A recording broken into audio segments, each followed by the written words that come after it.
It's right about time again to swerve again, confuse the general fans again. Add another swerve and then put it on a poll again. Hello, everybody. Welcome, welcome, welcome. It is that time again.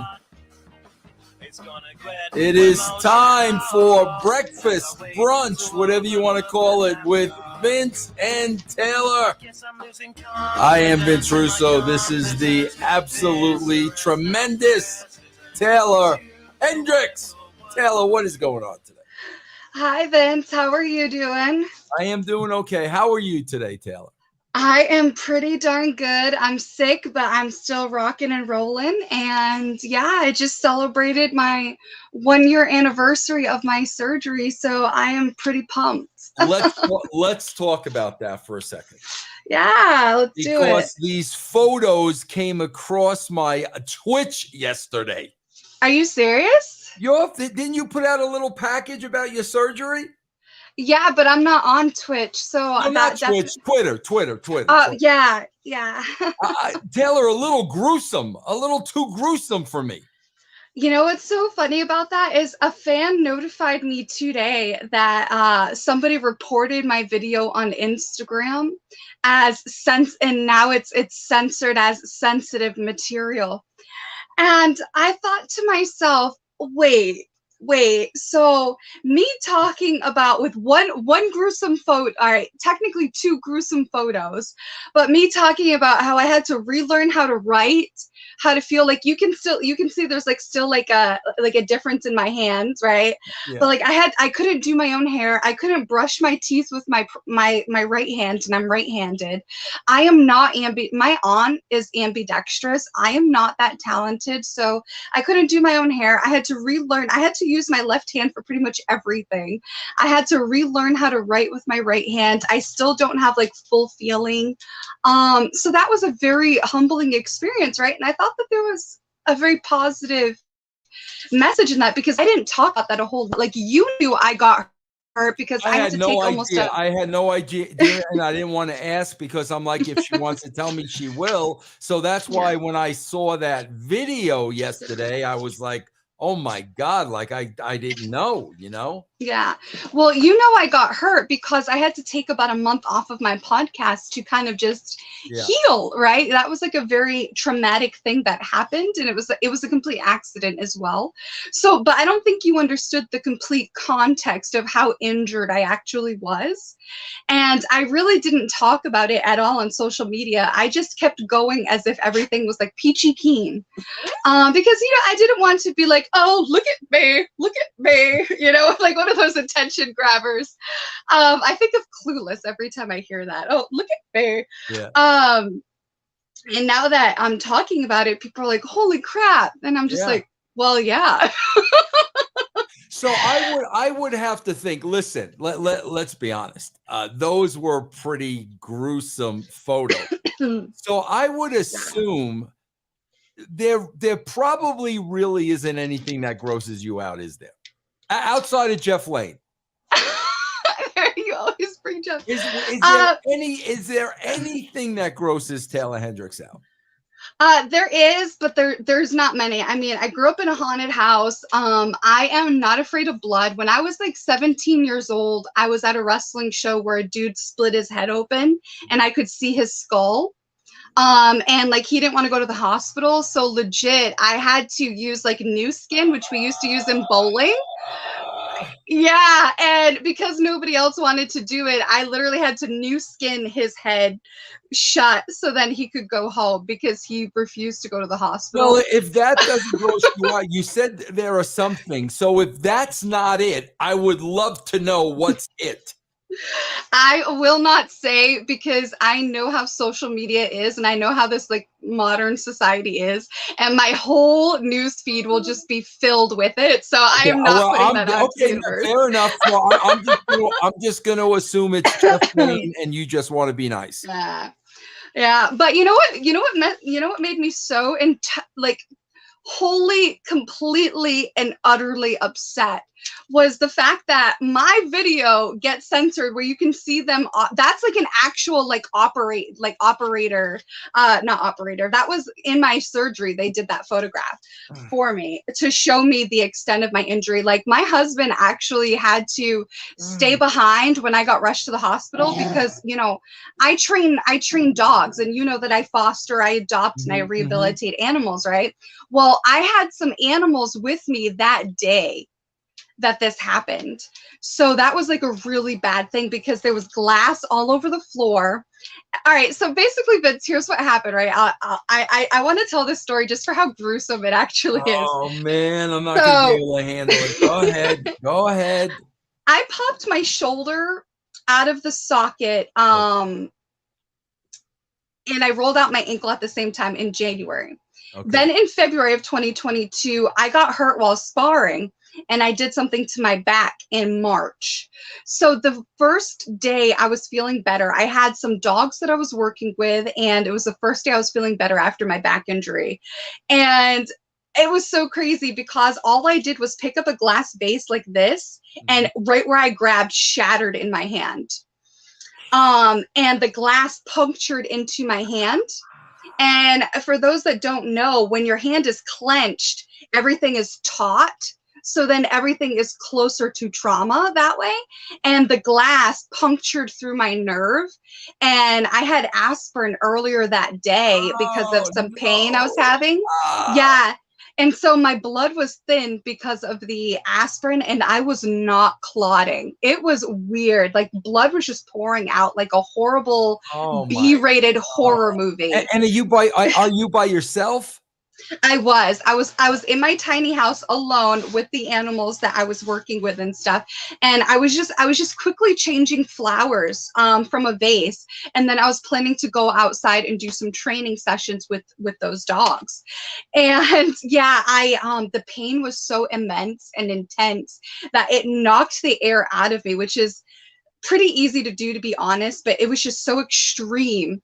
That I immediately fell to the floor with the pain, right? It was just instantaneous. Yes. And then I see this glass vase. It was like out of the Matrix, which I know we're going to kind of dive into later with John Wick, but it was kind of like out of the Matrix. I was like, oh no, there's all these dogs. I can't breathe. There's this glass in slow motion falling to the floor. It was like I was watching from above myself. And I reached under the vase, which was so stupid. I don't recommend this, with my left hand. And I somehow caught the vase underneath itself with my left hand, put it back onto the counter, and then just dropped to the floor in my own blood. God. Yeah, and the blood was just pouring and pouring and pouring. I lost I think I lost about 1 liter of blood. Oh my gosh. It was really bad. And it was so funny because I thought about calling my grandmother, and she is not good in a crisis. Right. She's so sweet. She's just this little old lady. And so I called my husband, and luckily, for whatever reason, fate was just amazing that day. He had a meeting, and he happened to be in between a meeting getting a coffee. And so he answered his phone. Like if I would have been like 5 minutes later or something like that, he would have been back in a meeting and not answered his phone. So then he comes home immediately and just sees me sprawled all over the floor. I'm trying to clean up my blood and like use my body as a barrier from the dogs because I could not manage to get up off the floor. Oh man. Yeah, and we have this massive first aid kit, like massive. We're preppers, I tell you. And so he comes back looking like he's in a suit. He has this massive first aid kit bag, like huge, like a huge duffel bag. It's such a funny thing. And I'm like trying to clean up my blood. I managed to be sitting down, and then I start pacing while my blood is just going everywhere. I'm like, okay. Man. I'm like trying to assess the situation. I'm like, do I go to the hospital? Do I not? Do I go to the hospital? Do I not? And then I called my mother, who works in the medical field. I'm like, Mom, I need you to get right to the point. I just need you to tell me right now, if this is happening and I can't really use my hand, how close are the nerves and the tendons and stuff to the surface of the hand? Because I need to make an executive decision here. And so long story short, with that information, my fingers were curling, which you see in the video of that thing that I post on social media. That was the day I was hurt. I took that video. I was slowly losing function in my hands. And so I clean up some of my blood. He managed to get the dogs out of the area and into a safe area so they wouldn't cut themselves. And yeah, and so then I go to the hospital. And while he's still trying to clean up the mess so none of my other animals get hurt, he found a piece of glass with like a chunk of my hand on it. Oh, Yeah. all right. Over. Okay. That's where it ends. Actually, that's where the whole story ends. Oh my God! All right, it was like a B-rated horror movie. Yeah. Good morning with Taeler Hendrix, everybody. And listen, man, if you still want to, you could send donations or super sticker as we go along. We really, really appreciate it. Oh my God, way too much information. But we are now going to give you, as advertised, the latest, the greatest, the best, the newest in pop culture. Oh, we got a quick $5 donation. So let me pull up. Thai Salt is Vince. You ever been to Action Park? Absolutely, yes. A water park so notorious for injuries they have to buy Vernon, New York ambulances. And no, yes, absolutely. And Thai, that used to be a great place, man. And I got to tell you, man, the couple of times I remember going there, I don't remember it being dangerous at all. I mean, we had no incidents, but absolutely, positively, I think I've been to Action Park about twice. Okay, Taeler, what are we talking about this morning? All right. Well, I am not letting you forget it, Vince. It's my 1-year anniversary. You got to do this. You have to get that ranch dressing from Walmart and try it on the show. The ice cream. I haven't been able to find it yet, though, man. Oh, it's already out. Okay, you know what's weird? Maybe around you is not one of the locations because I know only select Walmart's got this. Maybe then. Yes. You have to get it. Okay, so I want to see that so bad. I want to see you eat ranch ice cream. I am not looking forward to that, but the minute I see it, I will purchase it, but I have not seen it yet. That has to be a reoccurring theme on the show. We get Vince to try all kinds of stupid stuff. Like Mikey used to try the Life cereal. Yes. Yeah, he likes it. Yes. Okay, so today we've got some really fun stuff. So I figured we would just rip off the Band-Aid because I know how you feel about it, but WrestleMania is pop culture. So it is WrestleMania week. It's coming down to the final stage. And as people may or may not know, right after WrestleMania is firing season. And Vince, I know you have a lot of experience with writing televisions and pay-per-views and being there for WrestleManias, working for different kind of superstars, be it WWE, WCW, TNA. So I'm going to dive into this and kind of give people a flip side of the WrestleMania conversation, which I thought would be interesting because I don't think enough people cover the dark side of WrestleMania, which is firing season. You get the pinnacle of your career, the highlight of the year, the flagship pay-per-view, and then almost immediately after it's firing season. So WrestleMania 39 is kicking off at SoFi Stadium. 8 Eastern, 5 Pacific on Peacock, and we've got a 2-night event. First off, how do you feel about WrestleMania being 2 nights? Oh, please. Let me make this perfectly clear, Taeler. I will not be watching 30 seconds of WrestleMania. If you think I'm going to take 2 days of my life on a weekend to watch that, you're out of your mind. It's ridiculous. First of all, the card to begin with, I mean, there is nothing appealing to me. So then to try to stretch that out over 2 days. Listen, man, WWE is greedy. They always have been greedy. They're $1 billion company. It's all about making money. I get it. I completely understand. But that being a 2-day event, in my opinion, is ridiculous. Yeah, I feel like it's almost a little bit less of a spectacle when it's more than 1 day. I agree. I feel like it makes it mean so much more when it's just 1 day. It creates a different sort of urgency as opposed to 2 days. I get it. You have a giant roster, so you want to fit more storylines and more things on TV. I mean, on WrestleMania. But I think less is more because then you can focus on the actual quality of the matches. When I took a look at this card set up for the 2 days, I thought to myself, oh my gosh, is almost every person on the roster on this card? Like, some of these matches I thought were very, very odd. But I will say at least there's a decent build up to Rey Mysterio versus Dominic Mysterio. Whereas some of these other matches, there really wasn't a lot of build up. For example, Charlotte Flair versus Rhea Ripley for the SmackDown Women's Championship title. I love the idea of this match because there's a lot of angst and a lot of emotion behind this match dating back from a couple of years ago. However, I felt like they didn't get as much build up as some of these other matches, like, for example, a Seth Rollins versus Logan Paul. That match, I think, had more of a build up than Charlotte Flair versus Rhea Ripley, which I thought was kind of interesting.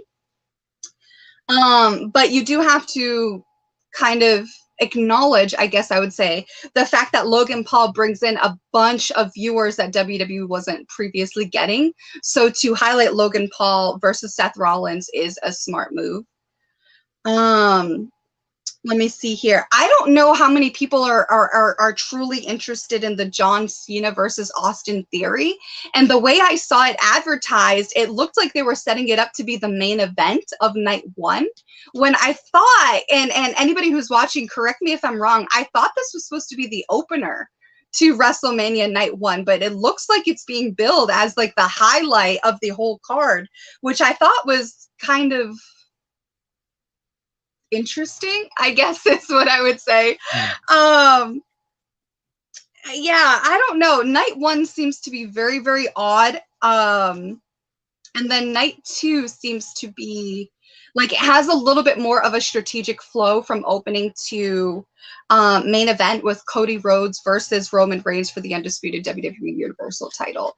So I think out of all of these matches, I would want to see Cody versus Roman the most. And this, it goes back to my original point where I think it should be one night, because it kind of sucks if these tickets are already so expensive in such an inflated society that we're in now, plus the gas to get there, plus food, plus if you want merchandise, plus the drive to get back after waiting in all of the arena traffic, and plus the long, I don't know, like, to me, to have to buy 2 tickets to that seems like a lot. Yeah. Listen, Taeler, I'm just going to say this. If there are people that are so hyped up and all excited and ooh, woo, wee, wah, wah, blah, blah, blah, blah, blah, over WrestleMania, like, bro, good for you.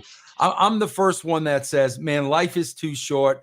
You got to enjoy what you enjoy. So good for you. I'm not looking to rain on your parade.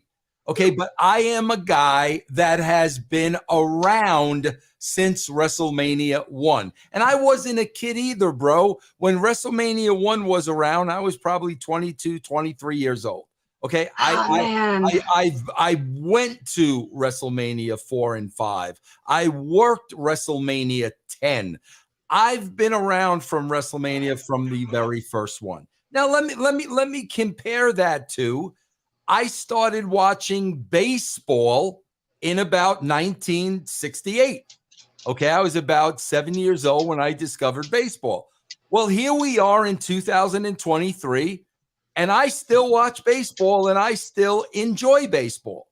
But having seen the WrestleManias I saw and I experienced and what they used to be, this weekend's WrestleMania, me saying it pales in comparison would put it over. Bro, they're not even in the same stratosphere of what this event used to be. And I got to tell you guys, I really look at this as I get older, I look at all my time as being very valuable. And I am not going to waste my time. And like I said, man, there's a lot of people that are into this who didn't experience what I saw. You guys didn't see WrestleMania 3, and you didn't see WrestleMania when it was WrestleMania. So I swear, Taeler, I mean, I don't mean to be the old guy yelling at the clouds, but I have zero interest in this. Like, nothing. I hate even talking about it. It's just, it bores me. But I don't want to take that away from everybody that's excited about it and can't wait for it. Good for you. Knock yourself out. Have a great time. But it's something I'm not interested in at all. And I think that's lost in today's society, in pop culture, and just how people operate in general with like woke culture, cancel culture, and misinformation, all this other stuff. I think we've forgotten what polite discourse actually is, which is, I respectfully disagree with you, or you're entitled to your opinion, just like I'm entitled to mine. Hey, let's talk about it. I think people have really lost the art of actual conversation and polite discourse, because I don't think there's anything wrong with what you're saying. You're entitled to come from an aspect of entertainment as well as someone who's been on the inside and done this. So you have an actual legitimate comparison. But that doesn't discredit the people that do enjoy not it at today. all. It's just a Not at difference of all. opinion. Yeah, And yeah, not at I all. think people forget that you're allowed to disagree. You don't have Right. to bow Right. down and conform to the woke, which is why I did want to talk about this today, since it is only once a year. So for people that don't know, you've got Braun Strowman versus Ricochet versus Street Profits versus Alpha Academy versus Viking Raiders on night one. Then you've also got a singles match between Rey Mysterio and his son Dominic Mysterio. Then you've got Seth freaking Rollins versus Logan Paul. You've got Becky Lynch, Lita, Trish Stratus versus Damage Control. You've got the Usos versus Sami Zayn and Kevin Owens for the undisputed WWE tag titles. You've got Charlotte Flair versus Rhea Ripley for the SmackDown Women's Championship. And then you've got John Cena versus Austin Theory for the US title. Then on night two, you've got Liv Morgan and Raquel versus Natty Neidhart and Shotzi Blackheart versus Ronda Rousey and Shayna Baszler versus Sonya Deville and Chelsea Green as a WrestleMania highlight match. And then you've got Brock Lesnar versus Omos. I really want to see Brock Lesnar in that match. I'm not gonna lie, I love Brock Lesnar. Yeah, He is just a dude of a totally different breed. Like, it's crazy. I love it. Then you've got a Hell in a Cell match. You've got Edge versus Finn Balor. You've got Gunther versus Drew McIntyre versus Sheamus for the Intercontinental Championship title. Then you've got the Raw Women's Championship title online between Bianca Belair and Asuka. Oh man, I love Asuka so much. She's hilarious. And then the main event of night two is the undisputed WWE Universal Championship title. Cody Rhodes takes on Roman Reigns. And that is WrestleMania, of course, barring, any other spectacles and surprises and things like that. So with this many people on the roster, WrestleMania 39 could prove to be very expensive. I'm very curious to see what the ROI is going to be for WrestleMania. But more importantly, what I wanted to talk about this with you for the whole different flip side of the conversation was the dark side of WrestleMania. So you've worked WrestleMania, you've been involved with WrestleMania, you've been involved with writing pay-per-views, working with talent, dealing with TV, dealing with fickle ratings, height spikes and decreases and budgets and everything. Let's talk about the dark side of WrestleMania, which is firing season. Going into WrestleMania, what do you think should be on the top of these superstars' minds, and how do you think they can successfully navigate the firing season without being on the chopping block? Well, I don't think they're really being fired because they're independent contractors. So like who's getting fired? You're discontinuing work with a client like this. So see, here's the difference, Taylor, with me and a lot of these people. And I think you tend to be more on my side. Okay. I am all about the Vince Russo, the Russo brand. And these people, these wrestlers are really independent contractors. Yeah. They are about a brand. So if the WWE chooses to no longer use my brand, then I will lend my brand to other companies and other people and other things, and I will continue to make money off of my brand. I mean, to me, like, I look at it as 1000% business. It is a business. You are a commodity. If they can use you for a certain period of time, they're going to pay you and they're going to use you. When there no longer is a use for you, they're going to discontinue the relationship. Then if you've built a strong brand, you take that brand to other places. So if it were me, this would be, I've got a great platform here. Millions and millions of people are going to watch this. I am going to go out there and be the best me to promote my brand. I'm not interested in promoting the WWE and their brand because I'm going to be long gone while they're still going on. I am going to present myself and my brand to the best of my ability. Yeah, I don't disagree. I think that's what's lost upon the a lot of the writing of today when they write on wrestling news and stuff. I think people forget that the contracts that we are given as superstars are independent contractors. Mm-hmm. And a lot of these contracts, like for example, mine was an at-will contract. So it's very different than these paid per appearances contracts. Like my contract with TNA, for example, I was strictly TNA. I needed to get permission to work any program outside of them, and I could not be on TV or DVD recordings for any other company, even if it was an independent wrestling company. And I had to get everything approved, and I had to make sure I was constantly available, and I could be fired at any time for any reason or no reason at all, which is an at will. So that type of contract is very different from a pay per appearance contract, which just isn't a real contract in my opinion. It's just per use, right? Independent contractor. When you go up to WWE, there's a lot more involved in these contracts because of their WWE brand. And I think people forget when they're writing these things that this is an independent contractor sport for a reason. It makes for a lot less liability with certain superstars, but also I think that the superstars themselves forget that they are independent contractors. And I think this is where we see a conflict of interest come into play, which I think ultimately lends credence to firing season. So if I was a WWE superstar heading into WrestleMania, I would be making sure that my social media was top notch. I would be making sure that there is nothing that goes against the WWE's PG brand. I would be making sure that I'm promoting myself while at the same time promoting WWE, so I get the cross-referencing, basically a search engine optimization, I guess is what I would say. I would be making sure that everything is up to code, peachy keen, ready to go. I would be making sure I'm not giving them any excuse to potentially even talk about my name being on the chopping block.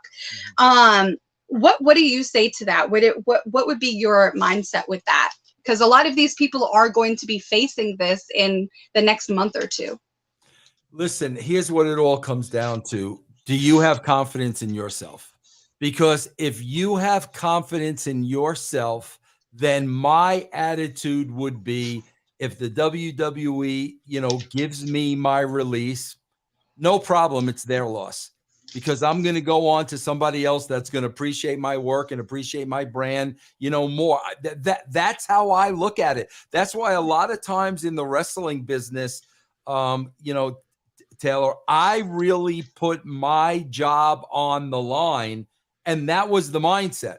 If they want to get rid of me, bro, it ain't my loss, it's their loss. I'll just go somebody else. So that always enabled me to roll the dice, really make tough decisions, because I had all the confidence in myself, that I was going to survive beyond the WWE. But, again, now you've got 80% of the roster now that are just convinced and brainwashed that the moment they are no longer a part of WWE, their life is over. And you know what? If you're one of those people feeling that way, they've done exactly what they wanted to do, because that's what it's all about, Taylor. And it goes beyond wrestling. It's all about fear.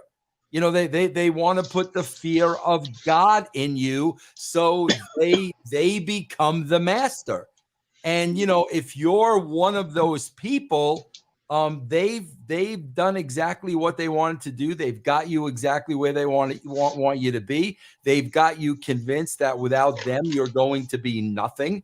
And we've seen it over and over now, more than ever.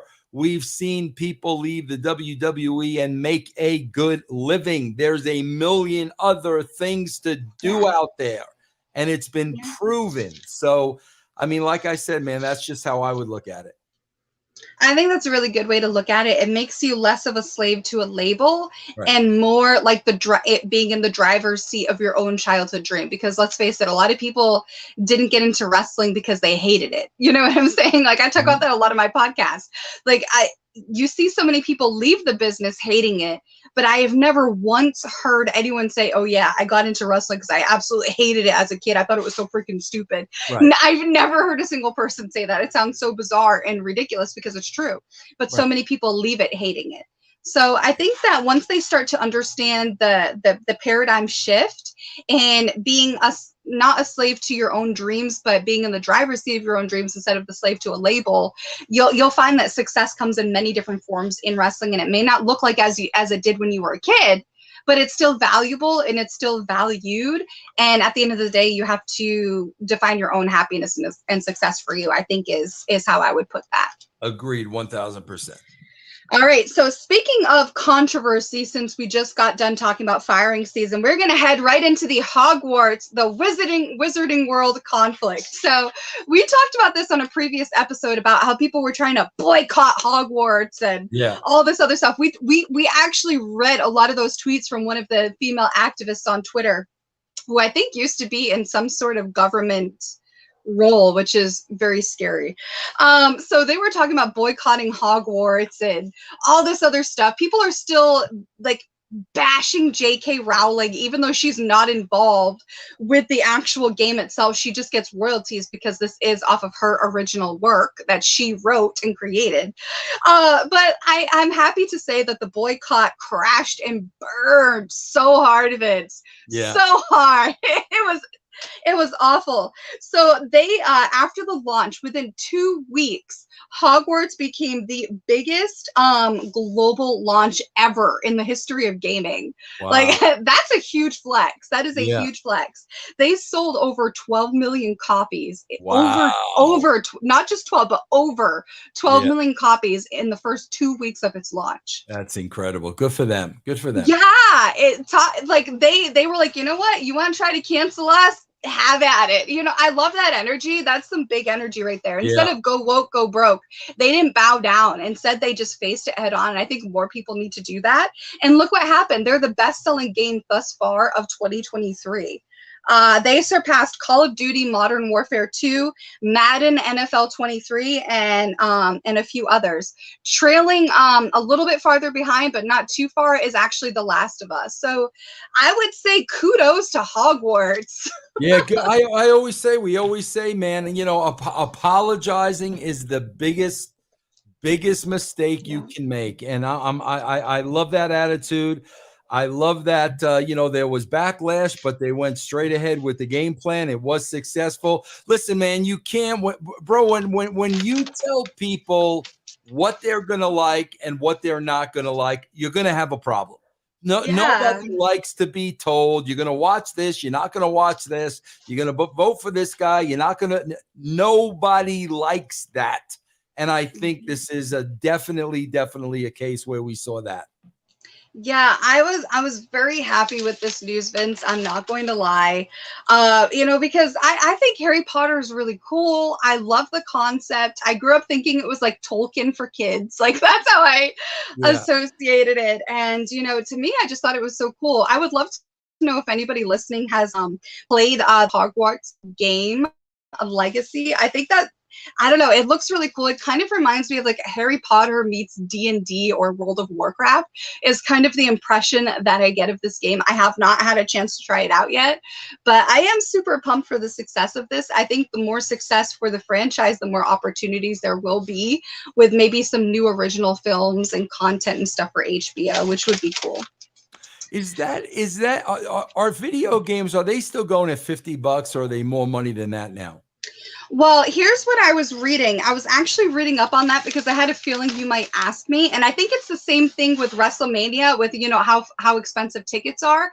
I think we're seeing the same thing in the gaming world because one of the reasons why the 12 million copies made so much money for the Hogwarts game is because there was a price hike with an increase of, I believe, 29% because of the PS5 console being more expensive. And I don't know if the game is available yet for PS4.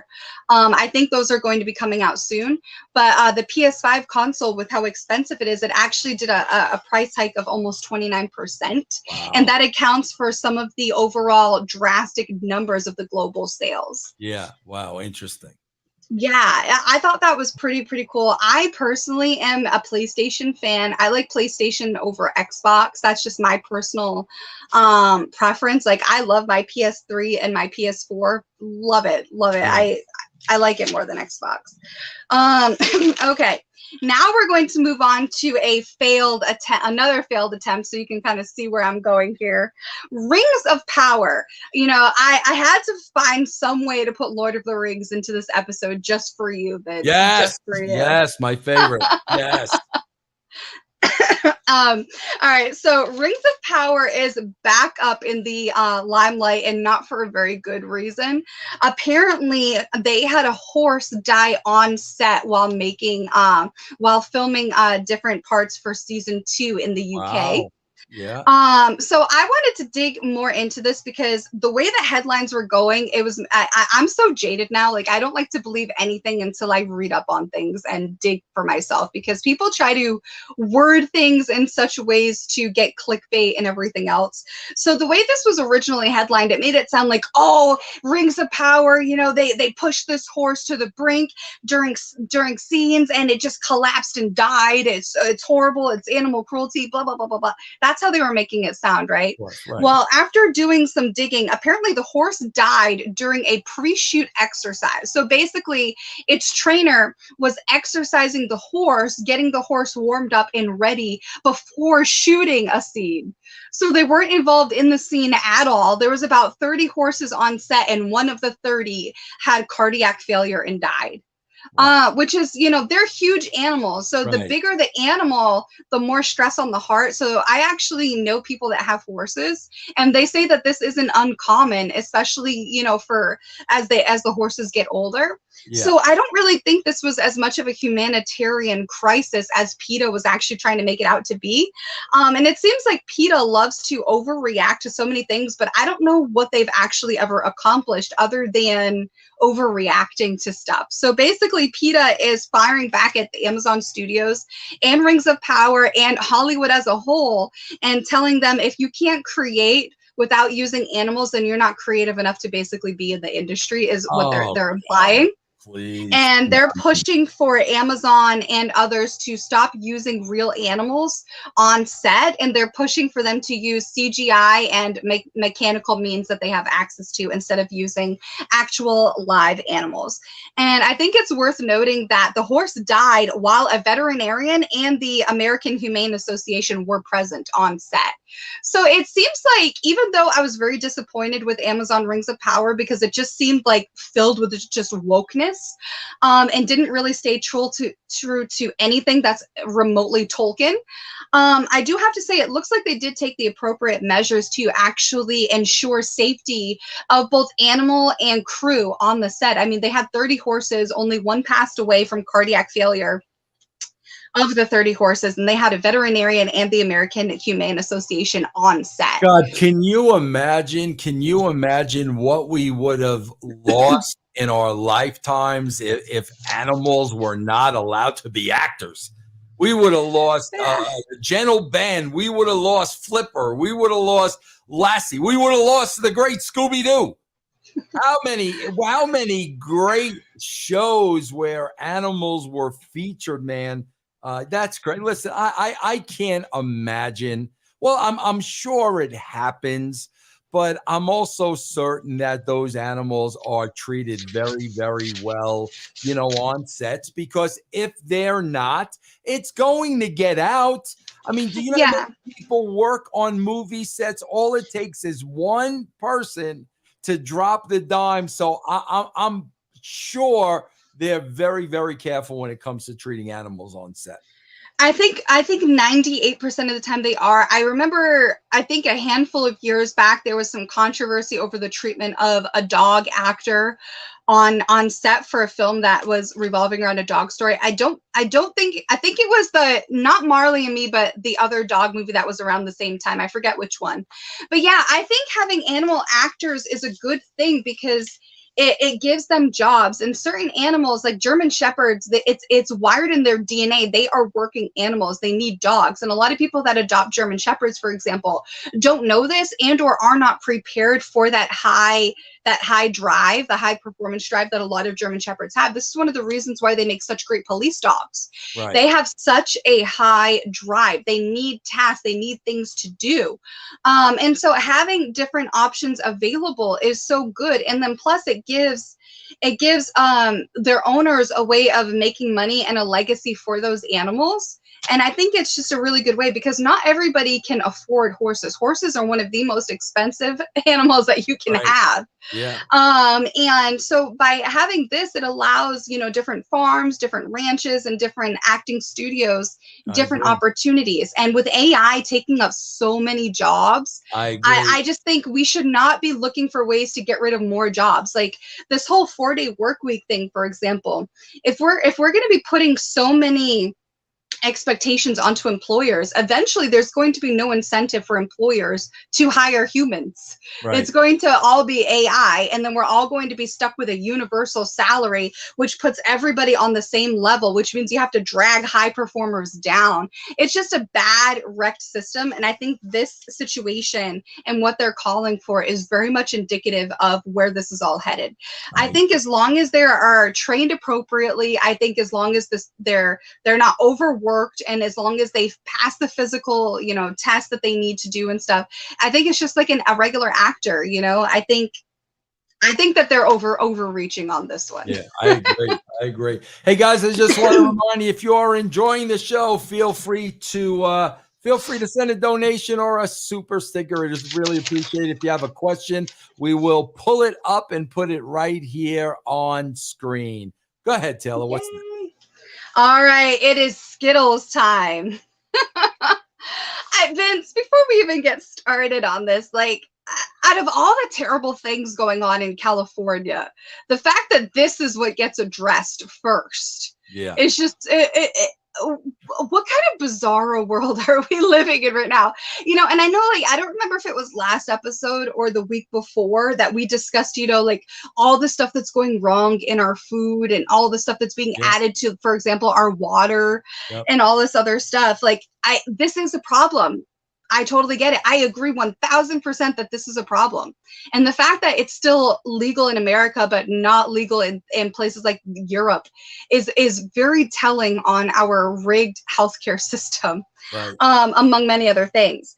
But I mean, all the violence, all the drugs, all the crime, and the horrible education, all kinds of bad things going on in California. It's just so odd to me that Skittles is the first thing that they're going to take down. I agree. What is that? Yes. So for anybody that does not know, apparently there is a bill that is being presented in California legislature. I think it is called Bill AB 418. And it is addressing certain toxic chemicals and other toxins that are in our food, which is a great thing. I'm not denying that. I mean, a lot of this stuff is already outlawed in the European Union, for example. So I think we're behind the curve on this. It's great. All I'm saying is, I think there's other stuff we also should be addressing potentially first. I don't think Skittles is going to invade your home at gunpoint. I don't think you got to worry about that. Absolutely. Yeah, I don't think Skittles is going to lace you with fentanyl. But, I digress. So there's a bill to ban a group of ingredients, including titanium oxide, and let me see, a brominated vegetable oil, and red dye number 3. And Skittles happens to have some of these chemicals, and including titanium oxide, which is basically used in a lot of different candies and foods to create that smooth texture that you notice on the shell of the Skittles. And apparently it is banned across Europe already, and it comes with an increased risk of cancer. And as we know, this affects adults, but who eats Skittles more is children. Right. A lot of the stuff that is being marketed towards children with bright colors and certain types of logos and all this other stuff is all geared towards children, which makes them become very sick adults. And so the cycle continues. Right. And we talked about this on this podcast, how babies today are being born. The day that they are born, they are already more toxic than previous generations. Is scary. And I think now we can start to understand why, with all the chemicals in our food and our water and all of our health products like our deodorant, our dry shampoo, our perfumes, and everything else. Red dye number 3, which is also banned in Europe. It's been linked to all kinds of different things like attention deficit disorders, which, you know, they drug up kids for, cancer, inflammation in your brain and your gut, which has been linked to things like dementia, Alzheimer's, all kinds of different cancers as well. And then the same thing with brominated vegetable oil and propylparaben.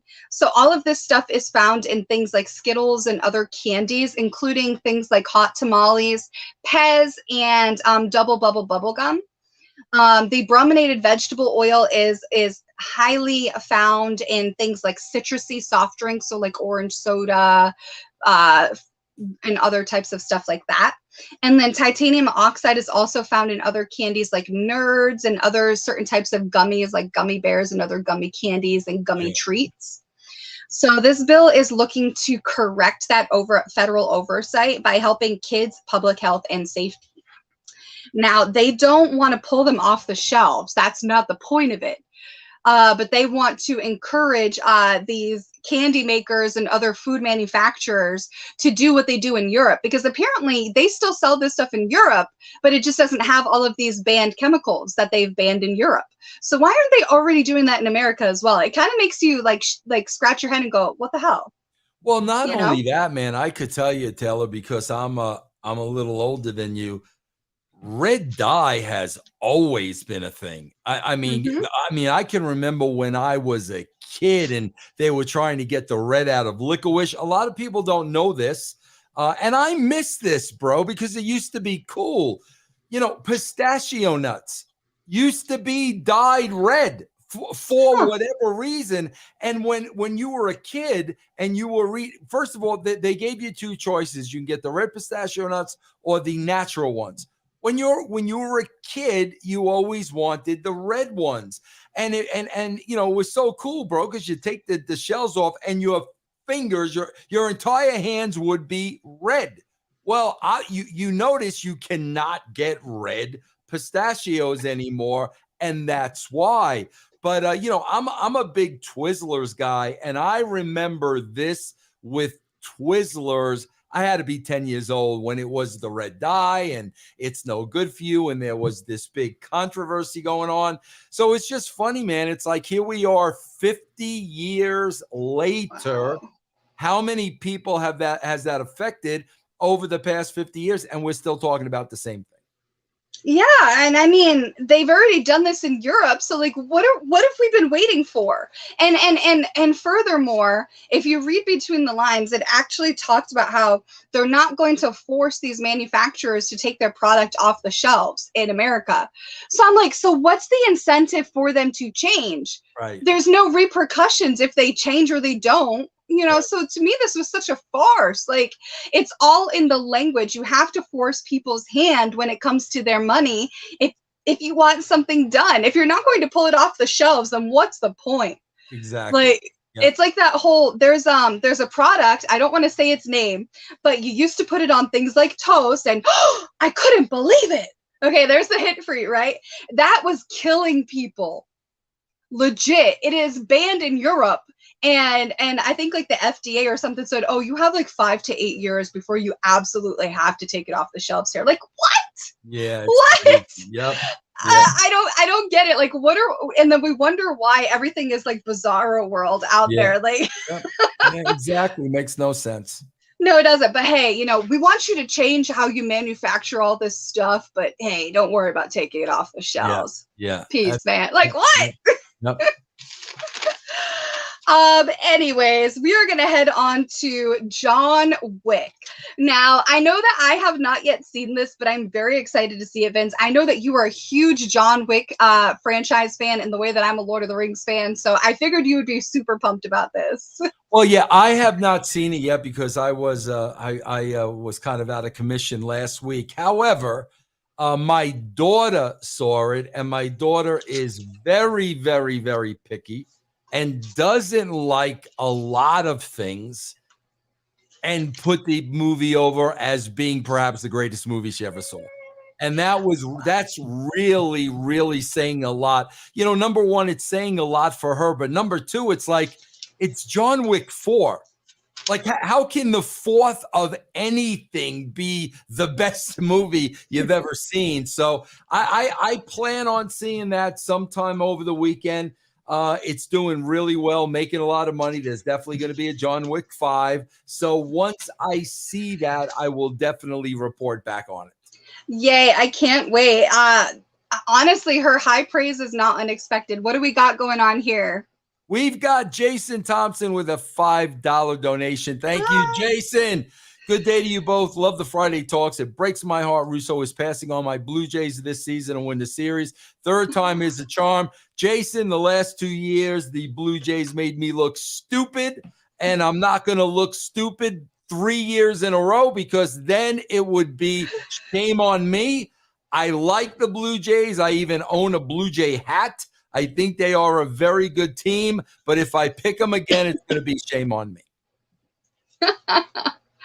You sound like me. Was going through like free agency for football this year was nuts. Like, it was crazy. So yeah, I definitely feel like how you just sounded was definitely how I sounded watching all of the free agency picks going on. I was like, ah. Yes. I'm definitely excited for fantasy football this year for sure. So your daughter was not wrong about John Wick 4. It is the highest performing box office debut of the franchise. There are already definitely, like you said, rumors of a John Wick 5. I have not seen it definitely confirmed yet. So maybe you know something I don't.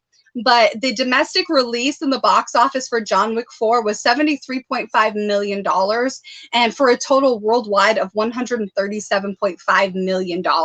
Yeah. That's huge. It's the best performing one. The one thing my daughter said, believe this or not, Taylor, which made me say, like, okay. My daughter said it made her cry. And I'm like, what the heck? We listen, this ain't no spoiler alert because I didn't see the movie. We know they didn't knock John Wick off. So outside of John Wick not getting knocked off, what could possibly make my 25-year-old daughter cry watching this movie? I'll tell you when I see it. It got a 95% on Rotten Tomatoes and a 4 out of 5 on comicbook.com. It is officially the most successful post-pandemic R-rated film of the post-pandemic era. It dethroned Halloween Kills. So that is huge. So a huge congratulations to everybody involved with John Wick 4. That is absolutely awesome. Yeah. No, because listen, man, since the pandemic, there's been very, very few movies that were worth going to a theater to see. This is one worth going to a theater to see. Yeah, I think I would have to agree. I would even consider paying more money for my seat to see this film. Yeah. Because I know that on a previous episode of this live stream, we talked about how there's like that new pay scale to pick your seat and all this other stuff.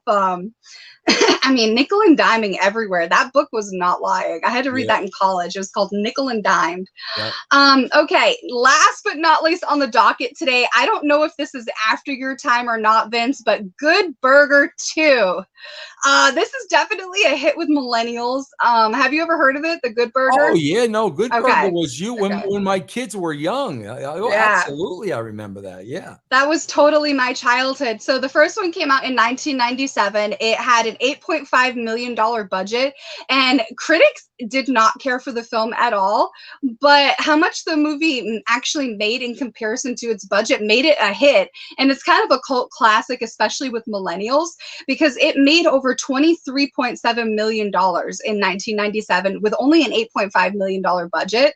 So yeah, I think they're having a quarter life crisis because the film is officially a little over 25 years old. And yeah, and we're gonna have a sequel. So I don't know how I feel about it, because I mean the first one was so good, you know, no pun intended on that.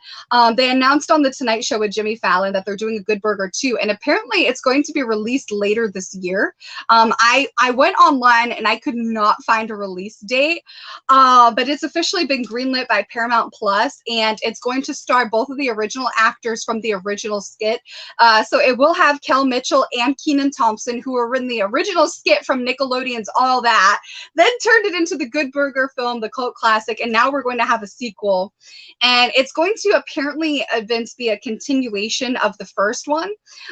They're going to, supposedly the story is going to be based around how they find out that the special sauce is not licensed, something to that effect. But we're going to have Dexter, and we're going to have Dex, we're going to have Ed, and we're going to have the Good Burger again later this year. What do you think about this? I don't know if they can manage to I don't want to sound like a negative Nancy, but I don't know if you can capture just the original whimsy, funny, laughing at yourself stupidity of awesomeness that was the original Good Burger. Like, our climate today for comedy is so different. I don't know if you can get away with what they did. That's the thing too. It's like, you know, it's what you just said, Taylor. You got to be true to it, because if let's face it, the people that are going to go see this movie are those who were fans of it. You know, you're talking about 25 years ago. My kids were 10. I think they would go see this movie and maybe bring their kids. But the disappointment is going to come when the movie isn't true to itself of what it was and what it represented. So, yeah, man, that's always tough, man, because like you said, how can we stay true to something you know, that was out 25 years ago when the rules of the world have just changed so drastically? It really has. You know, you see this with stand-up comedy is one of the ways I stay so happy and positive. Like, I listen to stand-up almost every single day. It's stand-up and music are just a part of my routine. And you see this like censorship happening a lot. I think people have forgotten to laugh. Like, just because you find something offensive doesn't actually mean it's offensive. It just means that you found it offensive. Right. You know, there's a lot of like virtue signaling that's been hitting comedy. I saw a recent article with Jennifer Aniston talking about how there's a new age of people watching, you know, syndication of Friends, and they're calling it out with all kinds of stuff that they find offensive about the show Friends. And I can't remember anything being like extremely offensive on Friends. So I think that if they're going to take down the show Friends, I think that Good Burger has a very fine line to tread that could, depending on which way the wind blows, could be absolutely awesome or completely detrimental. And I don't know how I feel about it, because the first one is so, it's like putting on your favorite sweatshirt, you know. It's one of those feel good, makes you go all the way back to your childhood sort of films. I don't know if I want to destroy my favorite sweatshirt, you know. Yeah, I agree. No, I agree with you 1,000%. And, you know, God, very, very, very rarely does a sequel live up to the original, especially 25 years later when the rules have changed. So we'll see, man. We'll see. But here's the thing, right? Because you and I have talked about this in great detail on the Brand Live here. Is this a case of lack of originality? Because you had brought that up, like, are people just, you know, are they lacking creative originality and stuff like this? Or are we so desperate to go back to a different time when we actually felt good? Without being boggled down by social media, everything at your fingertips and so forth. So I'm curious to figure out what this is. Is this like a craving sort of addiction, a need for nostalgia to escape the modern society that we're in now? Or is this a case of, hey, we need something quick that we think is going to make us a lot of money short term? I think that's exactly what it is, because everybody knows darn well the remake, the reboot, because of the world we're living in today, is not going to match up to the original. So it's just going to be a big disappointment. I was just reading something about they're bringing back the Back to the Future franchise. And really? Yeah. And like, I love that. yeah, I do too. But it's like, you're not, it's, come on, man. We can probably count on one hand a franchise that came back and was even just as good. It's always a disappointment, because the first time made it special. Now, when it comes out a second time, you're anticipating it to be really great because you're excited. And then when it's not, because it can't be, because it's not the first time anymore, then everybody walks away disappointed. So it's very hard to do something like this and have it be successful. I tend to agree with you on that. It is very difficult, because once the expectation is set, Yes. you have to exceed that expectation, because if you only meet it, Right. that means 50% of the people are still disappointed, and 50% is not a chump number. You know what I'm saying? Absolutely. So you have to well exceed that expectation, and every time the new bar is set, that means a new increment. And I do think, though, that this is something John Wick has done very well. They have not rushed any sequels. They've taken their time with it, and I think that that's something that a lot of the superhero studios like Marvel and DC and Disney are starting to notice, and they're starting to correct, is going too fast with too many too soon. They overshot. So now they're starting to scale back and make things mean more, instead of just getting a quick money grab. And I think that that's something that the John Wick franchise has definitely excelled at in comparison to other films. I think Deadpool has done very well with that. I'm very excited for the third Deadpool film. But yeah, this is where a lot of franchises tend to fall, for sure. Yeah, I agree. So I'm hoping for the best with this news. We'll obviously find out at some point this year. Yeah. But I don't know. I hope they don't try to cancel The Good Burger. Yeah, well, who knows, bro? They've canceled everything else. So, but they have not canceled you, Taeler. Tell everybody what's going on with your podcast and the books and everything happening in the business of Taeler Hendrix. Thank you so much. I mean, they can try, but they're not going to win. Right, absolutely not. What does this say? Super sticker. Thank you. $2 super sticker. Vance Stevenson. Thank you very much, Vance. We appreciate it. Thank you everybody so much for tuning in. We're having so much fun doing these chats. I want to continue seeing this grow. Just let us know what kind of content you guys want us to talk about as far as pop culture. I am absolutely loving this. It's really, really fun. I think it's a different dynamic that you're not going to get anywhere else. As far as everything I am up to, I am very excited that I celebrated my 1-year anniversary. I am ahead of schedule, so I am happy to finally announce that I will be making my in-ring return on June 17th at Lucha Patron in Santa Rosa, California. Tickets are on sale now officially with luchapatron.com/tickets. I am wrestling an opponent that is no stranger to me, nor I her, in the form of Santana Garrett. I am very excited. She is one of the most talented opponents I've ever faced throughout my career, so I'm very excited for this. I know I'm walking into that match as the underdog, and I am ready. I am super excited. I cannot explain how humbling this last year has been. I'm just really, really excited. In the last year, I've published my 4th children's book, The Hopeful Spider by Taeler Hendrix. You can find that on Amazon.com/ebooks and type in The Hopeful Spider, as well as all 3 of my other children's books. You can find me on YouTube with my own YouTube channel, youtube.com/@TaelerHendrix. I post Motivation Mondays. I post clips of my podcast, Talks with Taeler Hendrix. You got fun facts Throwback Fridays, clips of this podcast, and so much more. You also have my podcast on russosbrand.com, which airs every Tuesday. It's called Talks with Taeler Hendrix. I go over all kinds of different things like Hollywood news, trending news, motivation, things to know before you're 30, life lessons from nursing homes, toddler tips, and so much more. And then, of course, I do Q&As on my YouTube channel every Wednesday, and that also potentially gets you featured on my podcast as well on Tuesdays.